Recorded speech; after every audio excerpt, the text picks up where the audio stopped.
Телевизордың құлағын қысқашпен бұрап, көрсетті ма жоқ па деп жоғарыдан сұрап, телевизор көрсетпесе әжелеріміз отыратын көрпешені құрап, есек пен суды тасушы едік, арқаны пешке ұстап қасушы едік. Мұзға сырғанау да қызық болатын.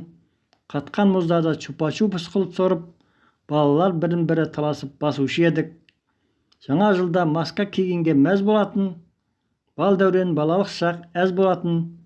Үйді қағазбен безендіріп, жаңа жылдық подаркаға беретіні сағыз болатын. Шоколадымыз тәтті, дюшес пен барбарис қатты. Әрбір күніміз сәтті еді. Бір-біреумен алыс-беріс мол болды. Адамдардың өмірге көңілі толды. Бір-біреуге деген сыйластық үлкендердің жолы болды. Жаңа жылда далаға шығып салют ататынбыз. Түнімен жұмбақ жасырып, кеш жататынбыз. Үлкенге ізет, кішіге құрмет. Таңменен тұрып насыбайды ататынбыз. Шана тепкенді қызық көрдік.